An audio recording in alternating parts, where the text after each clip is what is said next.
friend.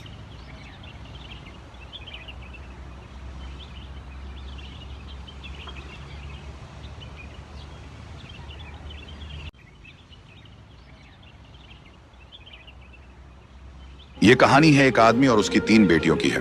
उसकी बीवी कुछ साल पहले वफात पा चुकी थी। उसकी तीनों बेटियां बहुत खूबसूरत थीं, मगर सबसे छोटी बेटी अपनी बहनों में सबसे ज्यादा समझदार थी। उसका नाम ज़ैनब था।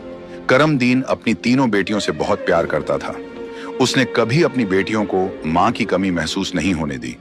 वह अपनी बेटियों की हर ख्वाहिश पूरी करता था।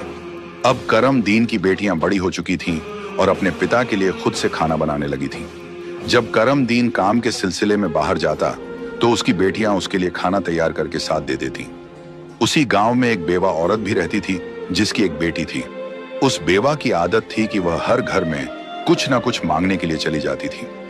जब करमदीन की बेटियां अपने पिता के लिए खाना बनाती तो वह औरत अक्सर उसी समय उनके घर आग मांगने के लिए आ जाती। लेकिन करमदीन की सबसे छोटी बेटी ज़ैनब को वह बेवा औरत बिल्कुल भी अच्छी नहीं लगती थी।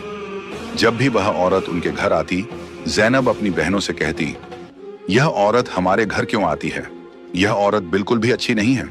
बड़ी दोनों बहनें ज़ैनब को समझाती, देखो, यह बेवा औरत है और गरीब है। अगर हमारे घर से आग ले जाती है तो इसमें तुम्हारा क्या नुकसान है?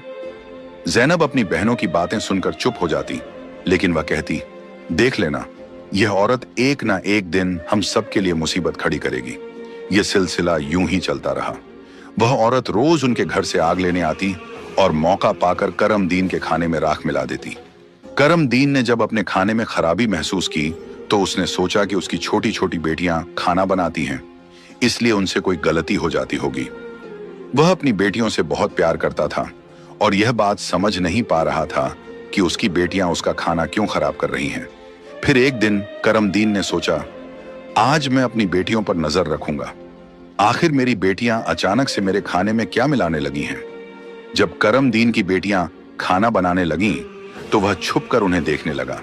उसकी बड़ी बेटी साफ पानी से चावल धो रही थी, छोटी बेटी सालन बना रही थी और सबसे छोटी बेटी ज़ैनब बर्तन साफ कर रही थी, जिन बर्तनों में खाना डाला जाना था। कुछ ही देर में खाना पककर तैयार हो गया। खाने में कोई खराबी नहीं थी। करमदीन परेशान था, लेकिन फिर अचानक उसने जो देखा उससे उसके पैरों तले जमीन खिसक गई। उसने देखा कि वही बेवा औरत उनके घर आग लेने आई है और उसकी छोटी बेटी ज़ैनब उससे बहस कर रही है। वहीं उसकी दूसरी बहनें ज़ैनब को समझा रही थीं, कोई बात नहीं ज़ैनब, ये बेवा औरत है, इसे आग लेने दो, बड़ी बहन ने कहा। लेकिन उस बेवा औरत ने आग लेने के बहाने नजरें बचाकर करमदीन के खाने में राख मिला दी और सारा खाना खराब कर दिया। यह देखकर करमदीन को बहुत गुस्सा आया।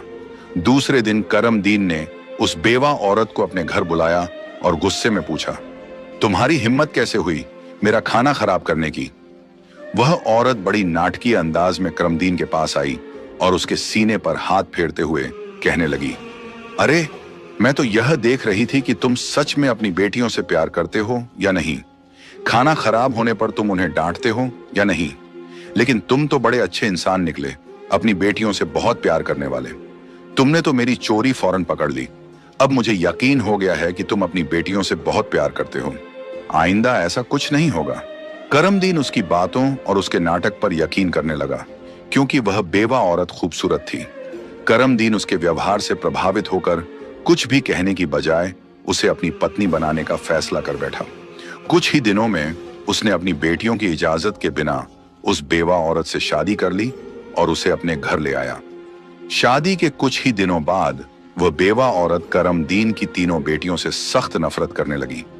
वह चाहती थी कि किसी भी तरह करमदीन की बेटियां इस घर से निकल जाएं।